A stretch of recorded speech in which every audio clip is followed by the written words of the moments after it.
ইউক্রেনের খার্কিভ এবং দোনেস্ক অঞ্চলের 5টি জনবসতি এলাকা দখল করেছে রাশিয়া। একই সঙ্গে ইউক্রেনের সামরিক অবকাঠামো লক্ষ্য করে 7টি হামলা চালিয়েছে মস্কো। এসব হামলায় জ্বালানি অবকাঠামো, সামরিক বিমান এবং সেনা ঘাঁটি লক্ষ্যবস্তু করা হয়। এদিকে ইউক্রেন পাল্টা দাবি করেছে তারা রাশিয়ার জ্বালানি অবকাঠামো সহ দখলকৃত এলাকায় হামলা চালিয়েছে। হামলা সামাল দিতে না পেরে বেসামরিক অবকাঠামোতে হামলা চালাচ্ছে ইউক্রেন, দাবি পুতিনের। গত এক সপ্তাহে ইউক্রেনের খার্কিভ ও দোনেৎস্ক অঞ্চলের 5টি জনবসতি দখল করেছে রাশিয়া।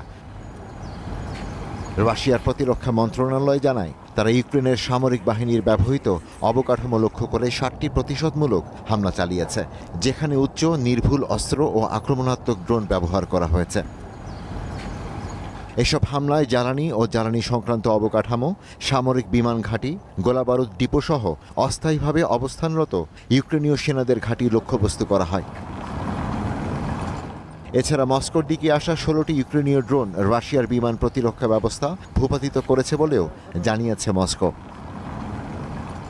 একই দিনে রাশিয়ার জ্বালানি অবকাঠামোতে হামলার দাবি জানিয়েছে ইউক্রেন। এছাড়া রাশিয়ার দাগেস্তান প্রজাতন্ত্র ও সামারা অঞ্চলের জ্বালানি অবকাঠামো সহ ডোনেস্ক, জাপোরেজিয়া ও লুহান্স্ক অঞ্চলে রাশিয়ার সামরিক ও লজিস্টিক স্থাপনগুলোতেও হামলার দাবি জানিয়েছে ইউক্রেনের সশস্ত্র বাহিনী।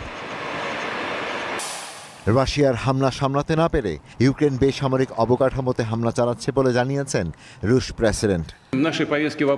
শত্রু এই আক্রমণ ঠেকাতে অক্ষম এবং তারা এখন প্রকাশ্যে সন্ত্রাসী কৌশলের আশ্রয় নিয়েছে। তারা বেসামরিক স্থাপনা ও অবকাঠামো এমনকি যাত্রীবাহী পরিবহনেও হামলা চালাচ্ছে। এদিকে ইউক্রেন ও মলদোভার সঙ্গে সদস্যপদে যোগদানের আলোচনা প্রক্রিয়ার প্রথম ধাপ খুলতে সম্মত হয়েছে ইউরোপীয় ইউনিয়ন। আগামী সোমবার আনুষ্ঠানিকভাবে শুরু হতে যাওয়া এই আলোচনায় আইনের শাসন ও গণতান্ত্রিক প্রতিষ্ঠান সহ গুরুত্বপূর্ণ ক্ষেত্রগুলো অন্তর্ভুক্ত থাকবে, যা ইইউতে যোগদানের প্রক্রিয়ার মূল ভিত্তি হিসেবে বিবেচিত। এই সিদ্ধান্তকে ঘিরে ইউক্রেনে দেখা গেছে আশাবাদ। কেউ এটিকে ইউরোপের দিকে বড় অগ্রযাত্রা হিসেবে দেখছেন, আবার কেউ মনে করছেন পূর্ণ সদস্যপদ এখনও অনেক দূরের পথ। যুদ্ধ চলাকালীন সময় আমাদের ইউরোপীয় ইউনিয়নে গ্রহণ করা হবে কিনা তা নিয়ে কিছু সন্দেহ রয়েছে, তবে এটি একটি প্রথম পদক্ষেপ এবং আমার কাছে এটি সঠিক বলেই মনে হচ্ছে। ইইউতে যোগ দিতে ইউক্রেনকে এখনও বড় ধরনের আইন সংস্কারের মধ্য দিয়ে যেতে হবে বলে মনে করেন অনেকেই। এটি আমাদের সবার জন্য একটি ভালো সংকেত, তবে আমাদের সামনে এখনো অনেক কাজ বাকি রয়েছে এবং আমাদের পক্ষ থেকে অনেক আইনগত পরিবর্তন করতে হবে। বিশ্লেষকদের মতে রাশিয়ার চলমান যুদ্ধ পরিস্থিতির মধ্যেও ইইউর এই পদক্ষেপ কিয়েভের প্রতি রাজনৈতিক সমর্থনকে আরও সুস্পষ্ট করেছে।